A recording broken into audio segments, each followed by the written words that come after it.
মালয়েশিয়ার কলিং ভিসার সম্পর্কে কিছু কথা।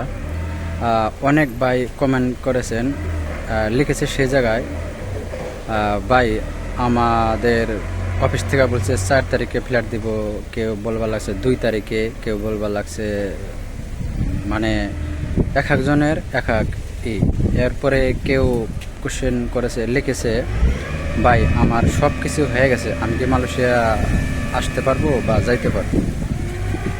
মানে ওই সব কিছু মিলিয়ে আমি আজকে আপনাদেরকে কিছু কথা বলবো, কারণ যা এখন আমাদেরকে মিলাইতে কোনো সম্ভব না।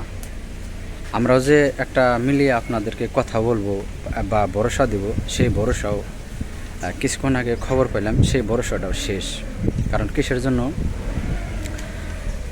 মানে কারো কলিং পেপার এই বিষয় সবার হয়ে গেছে, সব কিছু রেডি, কিন্তু এই জায়গায় 2 ধরনের লোক ভাগ করা হয়েছে, 2-3 ভাগে।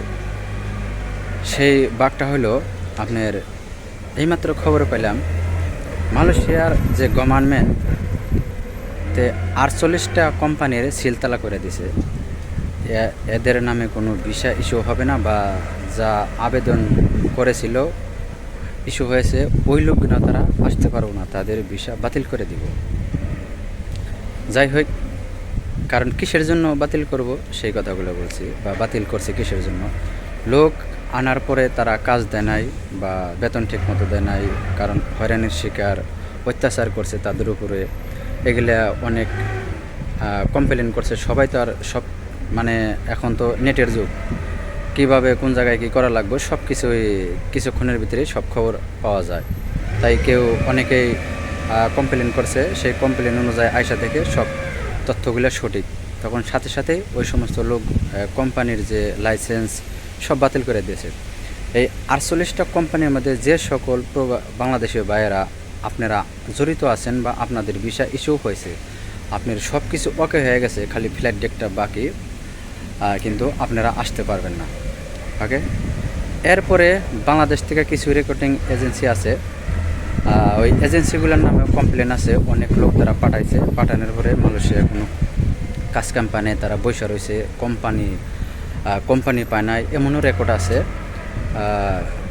এরপরে তারা কোনো খোঁজখবর নেয়, তাদের সাথে ওই লোকগুলো যোগাযোগ করছে, তারা কোনো ব্যবস্থা নেয়নি বা তাদের কোনো কাজের ব্যবস্থা করে দেয় না বা কোনো মানে সুযোগ সুবিধাও করে দেয় নাই। ওই সমস্ত রেকর্ডিং এজেন্সির মধ্যে যারা কাগজপাতি জমা দিয়েছেন তাদের আসা সম্ভব না। যাই হোক, আপনারা যারা এই ধরনের কোশ্চেন করেছেন বা জানতে চেয়েছেন, তবে আমি বললাম, আর এই অফিসে যারা কাগজপাতি জমা দিয়েছেন বা যেখানে যেভাবেই দিয়েছেন, আমি অনুরোধ করব সবাইকে, আপনারা সবাই অফিসে যোগাযোগ করুন বা দালালের সাথে যোগাযোগ, যেভাবে খুব গুরুত্বভাবে তাদের সাথে যোগাযোগ করুন, তাদেরকে কোনোভাবেই ছাড় দেবেন না। ওকে, এরপরে সর্বশেষ কোশ্চেন হলো, অনেক ভাই জানতে চেয়েছে, ভাই আমি আজকে সকালে একটা ভিডিও আপলোড দিছি, ওই ভিডিওর মধ্যে আছে, তারপরও কোশ্চেন করার তালে আছে, তবু বলি। বর্তমান মালয়েশিয়ার সরকারের যে 31শে মে 2024-এর যে সীমিত ডেট, এই ডেটের অনুযায়ী সম্পূর্ণ লোক মালয়েশিয়া প্রবেশ করতে হবে। এর পরবর্তীতে কোনো লোক মালয়েশিয়ায় ঢুকতে পারবো না, বা এখনও সময় বৃদ্ধি করা হয়নি। এরপরেও যারা কেউ বলছে আমার 4 তারিখে ডেট দিছে, আমার 2 তারিখে ফ্ল্যাট দেবো, আমার 5 তারিখে ফ্ল্যাট দেবো, এগুলো সব ভুয়া ভাই, এই কথার কোনো ভিত্তি নাই। যাই হোক, আপনারা এই সমস্ত কথা নিয়ে আপনারা অফিস থেকে যে আপনাদেরকে বলবো লাগছে, এই সমস্ত কথা আপনারা শুনবেন না, তাদেরকে চাপদার তালা থাকেন। 31শে মের পরে কোনো ফ্লাইট হবে না, আপনাদের আসা হবে না। এর পরবর্তীতে যদি সরকার ঘোষণা দেয় বা সময় বৃদ্ধি বাড়ানো হয়, তাহলে আপনারা আসতে পারবেন, তা না হলে আসতে পারবেন না। এই 31শে মে লাস্ট ডেট। যাই হোক ভাই, আশা করি আপনাদের সকলের প্রশ্নের উত্তর আমি দিতে পারছি। এরপরও যদি আপনাদের কোনো কিছু জানার থাকে অবশ্যই কমেন্ট করবেন, কমেন্টে উত্তর দেওয়ার চেষ্টা করব আমি।